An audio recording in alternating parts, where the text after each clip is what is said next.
Welcome to Get It Done Entrepreneurs, where we talk with founders of companies who bet on themselves and won. My name is Rich LeBrun, and I am the founder and CEO of LeBrun Advisory Group. You can find us at rlebrun.com. Our mission is to help our clients build wealth through business ownership. Stick around to the end of the show and we'll reveal how you can be our next guest. My special guest today is Mandar Dange. He's founder of FOCUS451. FOCUS451 is a next generation compliance engine that keeps businesses compliant in real time. The multi-tier autopilot engine ensures proactive enforcement of legally required documents and credentials 24/7, eliminates audits, and eliminates legal exposures. Mandar is a successful multi-unit franchisee with over a dozen years of hands-on experience with various retail franchises. In addition, he's got 25 plus years in technology and business development. Previously, he worked at large corporations, including Hewlett-Packard, Sun Microsystems, as business development executive.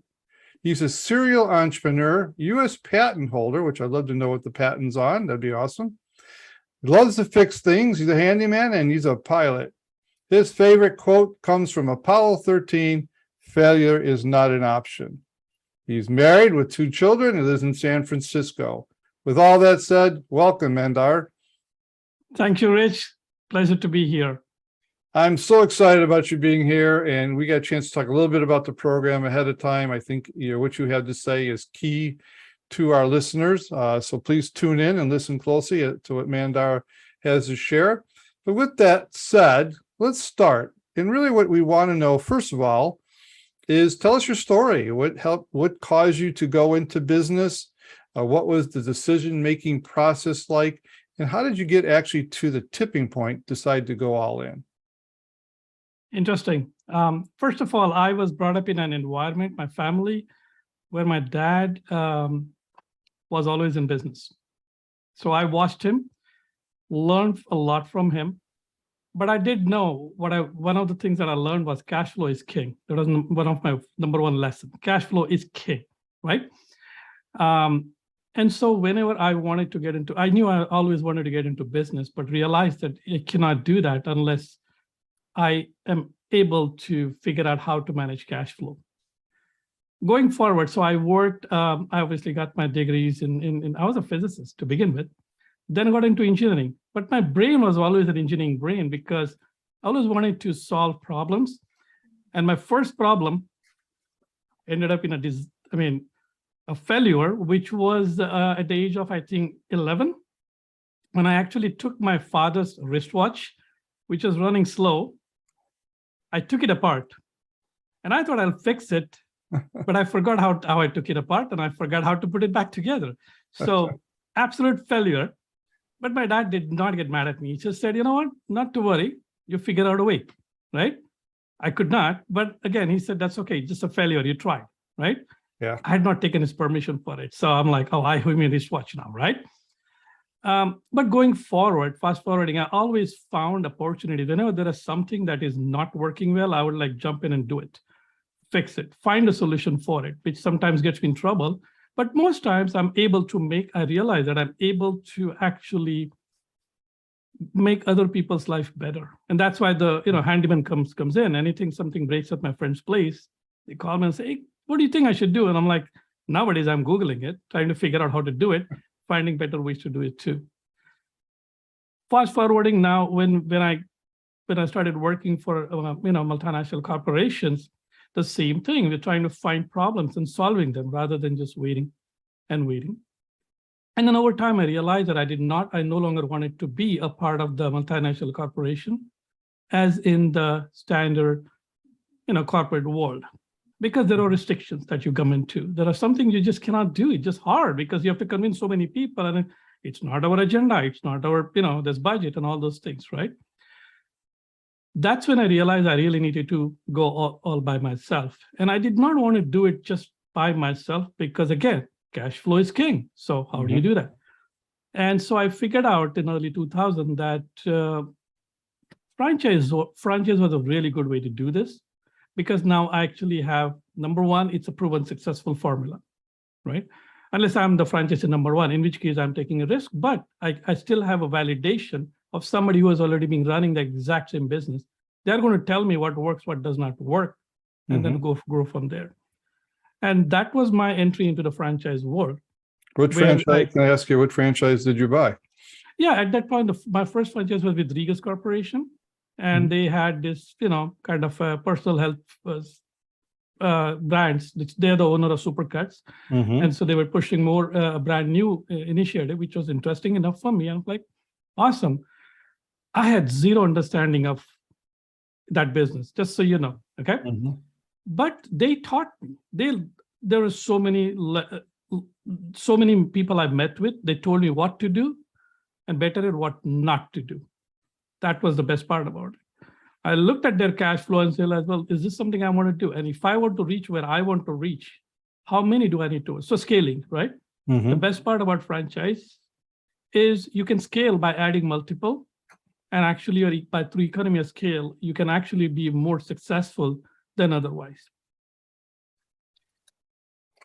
Very nice. And as I was working through that, I also came across Massage Envy, where I actually built locations as well for that. But throughout these things, what I realized was that although the solutions were there, I realized there is still a few problems that needed to be solved. And one of them happened to be, how do you manage operations across multiple locations? And it is not just about having one in Sunnyvale, one in Mountain, one in Los Gatos. It just came down to one in Florida and 9,900 in the rest of the cities globally, not just here. Right. And that's where I realized there's a problem that needs to be solved. Why? Because it was important for me as a small, 3, 4, 5 unit owner, but also for the franchisor who are actually equally concerned about how do you maintain that, few thousand locations in a uniform fashion. And it was a problem because end of the day, every location needs to dole out the exact same offering, the exact same way.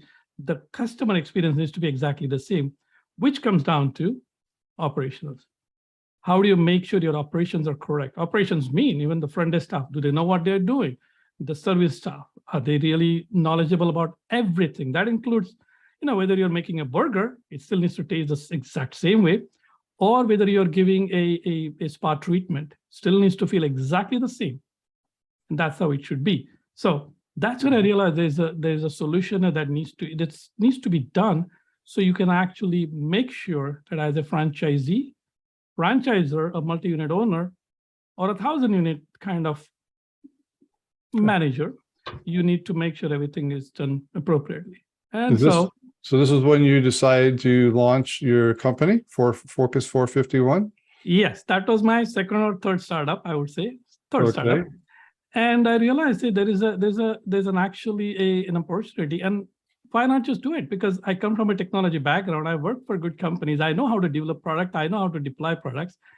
Why not do it? And obviously, this wasn't a single, kind of thing. I worked with my team. I worked with other franchisees, get their honest feedback, thinking, is this something will be useful? I had the opportunity to talk to some top level management and kind of say, does it make sense or not? So had all the good customers right around me. So that actually was super useful for me. Mandar, did you jump in? Did you transition in? Did you keep your job at corporate American, kind of build it on the side? How did you do this? So getting into franchise was a jump. And there's a classic reason for that. It's like focus, right? One of my mentors, close friend of mine, he said, it all comes down to focus. If you have a corporate America job, you're already spending 50 to 60 hours a week there. And pretty much most of your, what I call is productive time is utilized there, which is perfect, and productive break, right?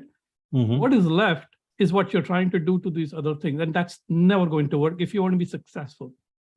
It'll work if you just want a kind of a small activity, right? All the people have done it. I have interviewed people and talked to people who have kept their job and run like 5, 6 locations too. So it is not impossible. But my mentality is I need to focus and see how to take it further. First year is always that, inflection. You're going through those changes, learning about everything, and you need to know everything about it. That's why I just said, I'll just jump out, Mhm. right? It worked like a charm because now I had to really, it's like, jumping in a pool. I'm like, man, if I don't swim, I'm going to drown, right? You're all in. That's for Yeah, sure. I'm all in that regard. Very good. Well, looking back, okay, you've been in business for how long ago was it when you bought your first franchise? 2005. All right, 2005, right before the crash. Okay. Yes. Looking back, so you got some, what's that, 17 years now behind you. Is there anything that you would say that you would do differently? Some yes, some no. One thing I would do differently is making sure that I'm recruiting the right people when I'm recruiting, right? Mhm. And I'm not going to say I recruited the wrong people at all, but when you're recruiting, you start with who's going to take me from 0 to 1 and who's going to take me from 1 to 5. Okay. Mhm. I didn't think that through. As in people we recruited 0 to 1, and these are, I'm talking leadership people. So 0 to 1 was actually worked very well. But I was a little pleasantly surprised thinking, who's going to take from 1 to 5, right? And those are not the same personalities. Right. Those are not. And so I learned that through hard lessons, thinking, oh, wait a minute, what is missing here, right? It wasn't the wrong people. It was just me not having the right strategy and giving them the right resources. I learned that very quickly. As in, you need to do that. And that is number one. How do I do it differently? Well, I've realized that you need to create a team of leaders. It's not just about a leader. And that's very much important. I love that. I love that answer, by the way. So many people get into, whether it's a franchise or not, get into business and make that first hire, but they don't really add that mathematical approach to this. And I know it's not really mathematical, but I love the analogy. I just want to get a warm body hire, and I'm going to manage that person. But I don't think about who's going to help me take this business to a 5. So great thoughts, great learning. Thank you. On the flip side of that, and you're obviously very successful. Is there any key 1 or 2 decisions that you made that you would say really propelled you to success? Yes, again, it comes down to the exact same thing. Okay. Finding the right people. It is interesting. It's all about people around you because they are the one who is doing it, right? So when I was a franchisee, I was watching franchisees around me who were trying to do everything. And I realized that I can unclog the toilet. That's easy, right? But I have my own limitation in doing what I needed to do, right? Mm-hmm. And I always relied on the right people to do the right things, which means I needed to hire the right people to do the right things, right? I mean, I cannot sell memberships and also manage the business. So working on the business versus working for the business, right? That's what it comes down to. And so when I was looking at my second franchise, that's the first thing I looked at. And even in the first time I was looking, it was on the back of my mind that I'm not going to be able to spend time across the board at every location, which means I need to hire the right people who I can trust and let them deal with what they are strong at and fill in the gaps on the other things, either by myself or someone else. But there are going to be those top 3 items that only the people at the location and they can do, because I cannot be there every time. Yeah. I'm always going to be there to give them the support, which means the encouragement and resources. Well, it's such a good thing to recognize early because so many owners are getting their own way. Only they can do the job. But I hear over and over again by successful owners like yourself, once they fired themselves, they got out of the way, their business grew. And but when you find that out, or when you determine that, it's always better earlier, but a lot of times it takes us a little bit longer. Yeah, that's actually has a story to that too. Can I share a quick story? Oh yeah, please do. After I started, a year and a half later, another franchisee started, and he and I met for coffee, and he's like, I don't know what's going on. I'm not seeing revenue. I'm like, okay, show me your membership. Okay, he showed me the membership. I said, then show me who is doing what, as in who is closing memberships, right? And guess who was on the bottom list? The owner himself. I'm like, what are you doing selling membership? You don't know how to sell memberships. He goes, yeah, but I got to learn. I'm like, yes, you need to know the process, but if you're not good at it, fire yourself first. And you use the keyword. That's why actually I remembered that story. Fire yourself. I'm like, what do you mean? Shouldn't I be there in front of customers? I said, yes and no. You need to be there for the customers to make sure that they're coming in, give them a pleasant face. Don't go hide in your office. But recruit the right people to do the right job. You may not be the person that should be selling membership.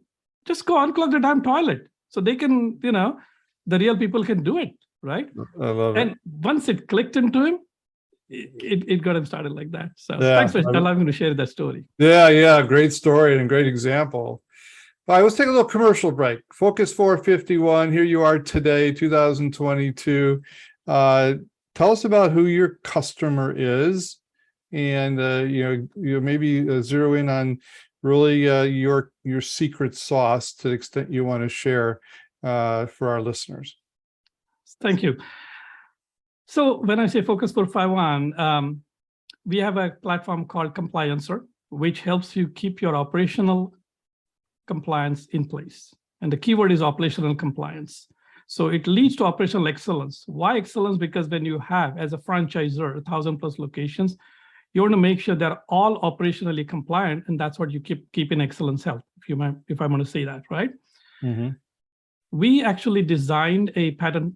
We have patent pending, so you can look it up what those patents are actually at this point. And those are designed because as a franchisor, you can do only so much when you're telling your franchisee and their employees what to do. Otherwise, you get into certain legal exposure, such as joint employment exposure. There's also privacy risk.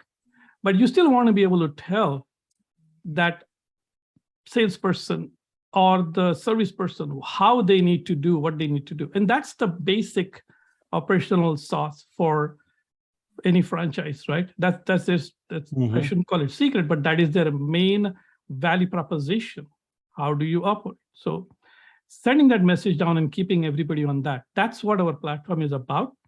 And we created with this very clever technology where it shields the franchisors from getting those exposures. And that's where we are at. And our typical client is a franchisor. We only sell to franchisors in that regard, who are actually in the growth mode. And obviously, depending on the type of franchise, you can say, well, I'm in growth mode at all times. Yeah, you are. But what happens is when you are growing from 0 to 100, you're focused only on growth, and you're like, I'll take some, I'm not going to be able to do this and that. But when you are at a healthy 400 to 500 and above, now you're talking about how do I make this? It's a chaos at that point. Mm-hmm. And it's not paper-based. You cannot do audits. I mean, even if you do audit, it's 90-day audit. What happens in 89 days? Mm-hmm. And something goes wrong during those 89 days. On the 91st day, you figure it out, and there's nothing you can do about it. You cannot go back. So it's all doing this in real time, actually, to make sure everything is in sync. And so important. I mean, you mentioned something like joint employment. I know in the franchise world, there's some big conversations on the West Coast where you're from, which is initiating this conversation, Mm-hmm. which could change the landscaping of franchising in general. Yep. It has always been there. I mean, the big brands have always been worried about it, but they still need to tell the service people. I mean, who is their customer advocate? That one individual who is talking to the client. And if he or she does not know, or they do not know how to do what they're supposed to do, what does it happen? And there's always that about, I'll train a franchisee, let him do it. Well, franchisee is just franchisee, right? He's a business owner. He's looking at return on investment, right? Yeah. The real operations are by the individuals at that location. Yeah.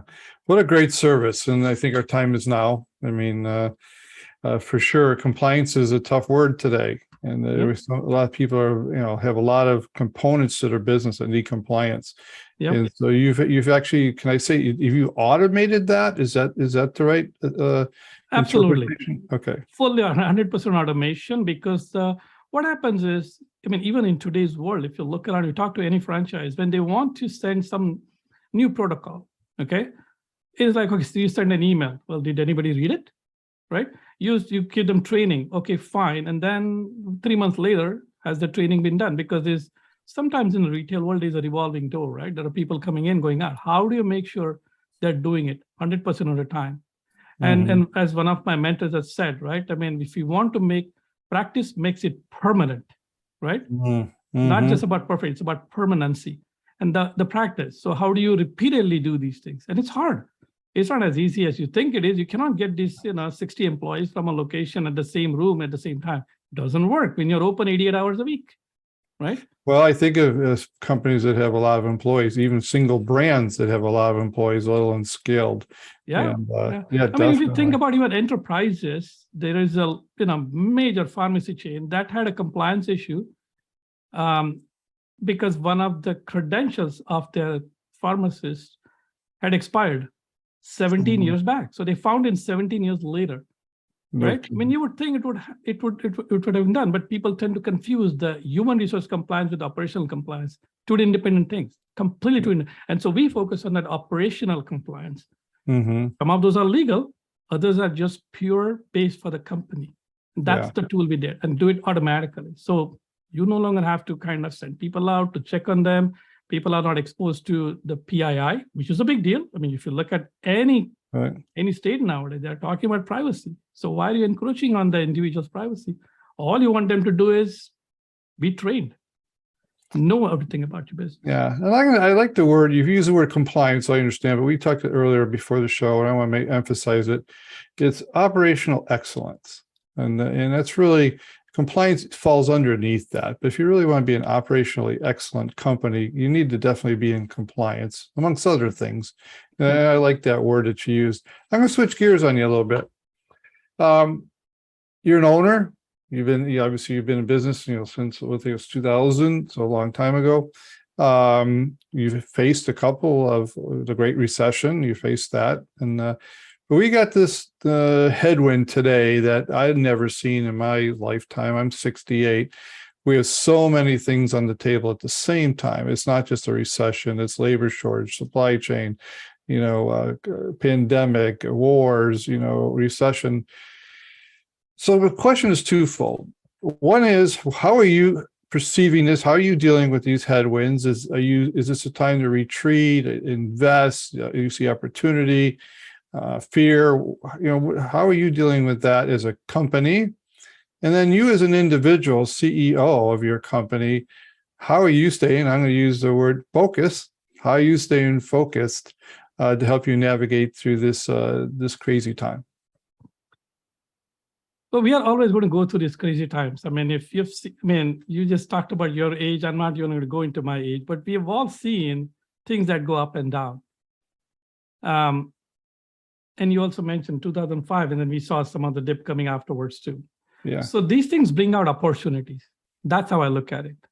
Every event, every system, every economic shock brings out an event. And it is our job to identify what those opportunities are. If we don't do that, we stay in fear, then you're not doing the right justice, because we will go through this. I mean, 10 years down the road, we might still be talking like something else has happened. Not in my control, but what are the opportunities? So some of the opportunities that we saw, I mean, I have observed even during my franchise days and non-franchise days were very, very, very clear cut. It was much easier to find a good, competent labor when we went through recession, right? When we were doing really well economically as a company, as a country, it is harder to find good people, right? Because nobody's applying. So there's an opportunity right there. Invest in your people. And I've always said, if you don't have good people, the company is not going to go anywhere. You alone cannot do that, right? It brings out partnership opportunities too, right? Everywhere I see that, people say, oh, I have this product and it's fantastic. I'm like, no one cares about product unless someone else really believes in it, as in it is going to add value to that. I'm a believer of this Japanese principle of ikigai, where whenever you're building something, you may be competent at it, it might get you money, but if it is not fulfilling a kind of a need for the society as a whole, then it cannot be a long-sustaining thing, right? And so that's what you look at. What is opportunity? And if you have already identified such an opportunity, you're going to be you'll be sustainable longer term. And we, even as FOCUS451, have sustained through this last two years of upheaval. What do you do? I mean, nobody is going to talk to you if the businesses are shut down, right? What Right. operational compliance? What operational excellency? I got no operations. Right. That's perfectly fine. Right. And So that's what I look at it. These are strong opportunities, but it also means it's a learning lesson where in order for you to weather out such storms, you need to plan. And this is again, cash flow is king, right? Sometimes it comes to cash. Sometimes it comes down to how do you plan so you can weather out the storms. And a lot of people I've seen have weathered out. Weak ones have not. And that's just life. It's not as an individual, but as a business too, right? Yeah, I always say, especially coming out of 2008, it's easier to say that the strong survived and thrived, and the weak unfortunately went away. And so if you had a little bit of planning of what that really means, okay, if you have cash is king, if you had cash put aside because you've planned, because you know that, like you said, it's today or 10 years from today, we're going to be having the same conversation of some type of headwind. Correct. If we don't learn from that, I've been through a few of them now, so I should be a little bit smarter than I was the first one to hit. Correct. But then you can take advantage of it. That's correct. In fact, you just said something very interesting that's near and dear to me. You said headwinds. We think headwinds is a bad thing. But if you look at, and me being a pilot, right, I mean, headwinds are good. Because when you look at a runway, the way the runway is constructed, it is always in the direction of the wind. You take off in the headwinds, not in the tailwind, because headwind gives you the flight. Tailwind give you the speed, but headwind give you the flight. And your first job as a pilot is to take off. Then you talk about speed. Okay, less speed is okay, but if you don't have headwind, you cannot take off. Thanks for sharing that. Aero principle. I didn't make it up. It's just the way physics works. Yeah, no, thanks for sharing that. What a change in mindset. That as a pilot, you're looking for headwinds. It's an opportunity. Yes. I guess someone on a sailboat, they're looking for winds because it propels the boat. Yes. That's actually very motivational for me, and hopefully for our listeners. I get more out of these shows than maybe our listeners do. But thank you for that analogy. I'm not a pilot, so I get that. What do you do for yourself, though? Okay, so you got good business acumen, and how are you staying focused to get you out of bed every morning and get back at it? I never had trouble getting up in the morning. As in, John, I get up, I'm like, awesome, another day. I mean, I was talking to a friend of mine. We were walking around. We walked, hour and a half, and I earlier this week, I said, happy Monday. And he says, what's good about Monday? Mondays are not happy. I'm like, hey, I don't even think it's a Sunday. It's great. Monday is fantastic. Tuesday is thundering. Every day is great because I wake up with the thought that what problem can I solve today? And I mean it sincerely. This is not just a way of saying this. Yeah, there are some days you wake up with a headache, but just take an extra breath and move on sometimes, or do some exercise, or whatever works for you, obviously. Do yoga if that's what works for you. Whatever it is. So what keeps me going are one of the things that stick it to me, the family, right? Friends and family. I'm an introvert in many ways, but friends and family give me that energy. So spending time with them, and I'm like, oh, this is wonderful. Let's move on. Finance, we can always earn. Money should never be your worry when you get up in the morning, which means it requires planning. But it also requires you to understand that there is not enough money. So you can never think about, money being the primary factor in the morning. Yeah. Yeah. I used to work for a guy who says, thank God it's Monday. It's like, I go, really? Where does that come from? Because I love going to work, and thank God it's Monday. So I love that. I used to say that when I had massage envy. Yeah. I would go and 8 a.m, talk to my managers, and I'm like, I have the best job in the world. I drop my kids to school. I had like 30 minutes of chit chat with them while driving to work. And I'm coming here with a calming, soothing music. I mean, which workplace has that, right? Yeah. It's awesome. And people who are visiting us, going out, are generally happy people. They have had their spa, massage, facial. I'm like, awesome, right? Of course, once in a while, things go wrong. I'm like, don't worry, we got it. We'll take care of you. Yeah. Nice business to be in. And very good. Well, thank you, Mandar. Before we hang up or end the show, let people know what's the best way to get a hold of you should they feel that your services would be a benefit? Best way is email, obviously. Reach out to me on my LinkedIn profile if that helps. I'm Okay. happy to accept anything. And generally, as long as it's relevant, I always accept it. Another way to reach out to me is via my email, which is very simple. If you know my first name, it's mandar.dange@focus451.com. Very good. And we will put that information in the notes in the podcast, which will be on all podcast platforms in I'd say about 3 weeks. But Mandar, I really, really appreciate you taking time out of your busy day. I know our listeners love getting a chance to hear your wisdom, hear your story, and I'm forever grateful for you doing that. So it's been a wonderful show, and I wish you the best. Thank you, Rich. It is a pleasure to be here. I appreciate you asking all the questions and allowing me to actually express myself. Very good. You have a great day. Thank you, and you too. Rich LeBrun here. Thank you so much for listening to our podcast, Get It Done Entrepreneurs. If you are a successful business owner who would like to be on this program, please visit us at rlebron.com/podcast and fill out the form, and we will reach out to you. If you got something out of this interview, would you share this episode on social media? Just do a quick screenshot with your phone and text it to a friend or post it on the socials. If you know someone that would be a great guest, tag them on social media to let them know about the show. Include the hashtag GetItDoneEntrepreneurs. I love seeing your posts and guest suggestions. We are regularly putting out new episodes and content.